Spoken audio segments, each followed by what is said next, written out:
Hello my neighbors, I am ecstatic for the amount of support y'all have been showing, especially for our previous video delving into Fallout 3 in 2023.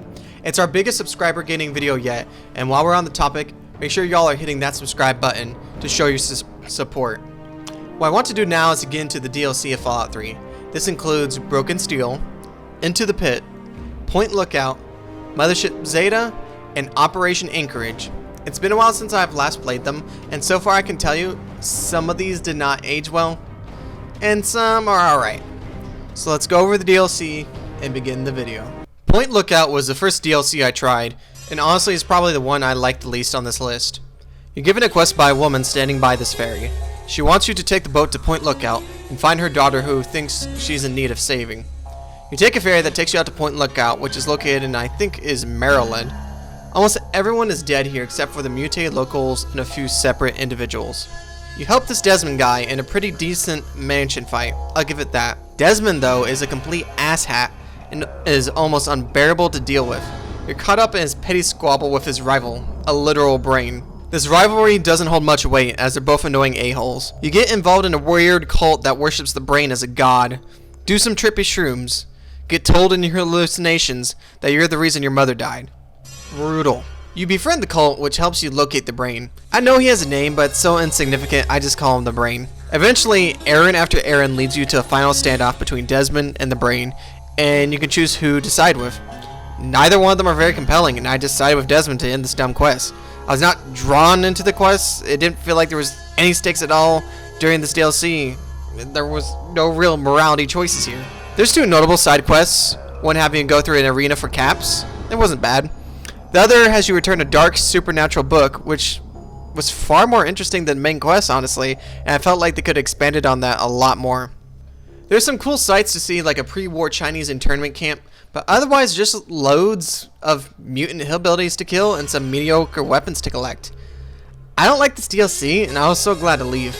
I know some of you might not agree, and I would really like to hear your comments on what you think about Point Lookout.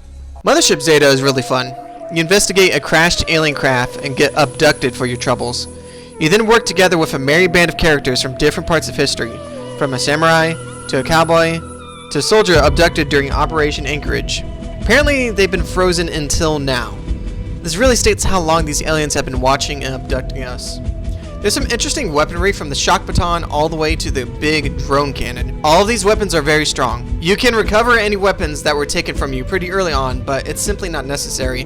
The ship design is very well done, and the combat with the aliens is entertaining while not being too difficult. I didn't feel like this DLC overstayed its welcome at all. You can even use an alien death ray. Pretty sure we just decimated Canada. At least that's what I can tell. The DLC culminates you in defeating the ship's captain and engaging in space combat with another alien ship. It's also neat that you can visibly see the destroyed ship descend into Earth's atmosphere.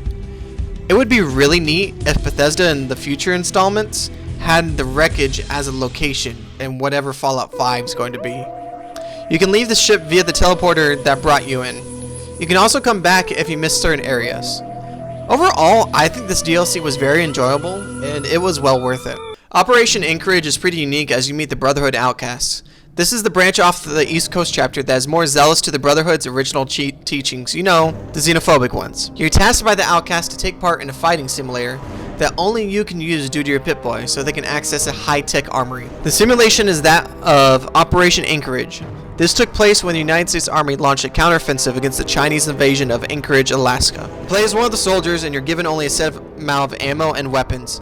You're very reliant on your already leveled skills. There is sections where you can replenish health and ammo, so you have to be on the lookout for that. This DLC was difficult on normal mode, so I can only imagine how difficult it was on very hard mode for those who played through it. You destroy artillery that was shelling the front line. Afterwards, you're tasked with leading a strike team that can consist of soldiers, Mr. Gutsies, or a sentry bot, depending on your preference. You are tasked with knocking out key locations the Chinese forces are holding before the final assault on their general. Each location is pretty unique and the action is non-stop. This feels more like a Call of Duty campaign than it does Fallout.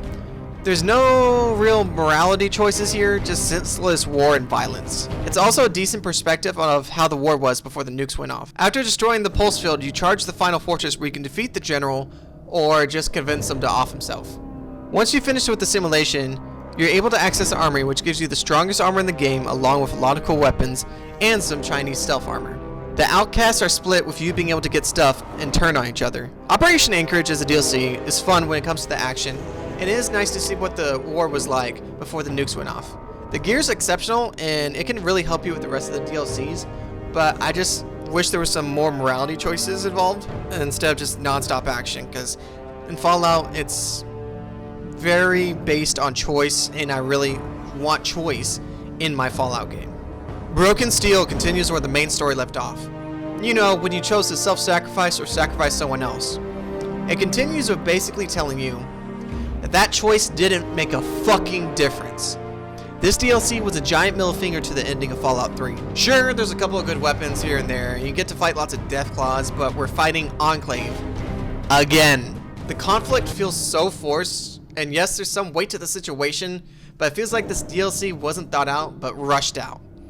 I don't have much more to say about this, because this DLC should have been part of the game, and its story should have been completely revised. I think Bethesda really messed up with this DLC. That's all I gotta say. If you got a different opinion, let me know in the comments. Into the Pit has you channel your inner Harriet Tubman, but instead of heading south, you're heading to Pittsburgh, known as The Pit. You're tasked with infiltrating the slaver society here so that you may overthrow the slavers and bring freedom to the oppressed.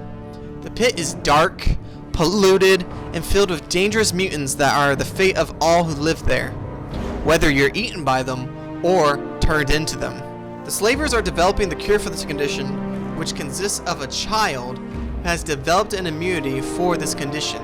You make a name for yourself by compulsively finding every single steel ingot in the area and proving yourself in a brutal arena fight. After this, you're granted an audience with a slaver leader, whom you can choose to work for or revolt against him, kidnapping his child while running away from bullets. The child is safely given to a trustworthy friend, and the cure is being worked on. But you can't help but feel if you did the right thing or not. Will they actually find a cure? Or will the instability cause the cure to be rushed, causing more suffering? Slavery is horrendous, but Asher made some points regarding the disease. I still feel like I made the best moral choice in the long term, but I like that this answer was a lot more grayer instead of it being black and white. In Fallout, I feel like your choices had to be gray. You had to have this ambiguous feeling of, did I make the right decision? That makes an outstanding Fallout game. There's a lot of cool weapons here too, like the auto axe that completely rips anything apart if it gets close to you. The infiltrator is also a very good sneak weapon. So if you want to do the pit first before you do anything else to get the infiltrator, I highly recommend it if you're running a sneak build or playing on very hard. It's very good. Plus you'll have 5.56 ammo everywhere. Overall, Into the Pit is a fantastic DLC. The combat and the setting is engaging, and unlike the other DLCs, I feel like there's an actual moral dilemma you had to deal with. If I had to rate the DLCs in orders from worst to the best, I would put Broken Steel at the bottom, Point Lookout only a little bit after that, Operation Anchorage in the middle. Yeah, it's fun, combat's awesome, but again, the choice issue. Mothership Zeta with Into the Pit being the best one. Well, that's it regarding the Fallout 3 DLCs. What do you think about the Fallout 3 DLCs? Was I fair in my assessment? Comment your opinion below. Make sure to subscribe to help a small creator become partner. And as always, come be my neighbor.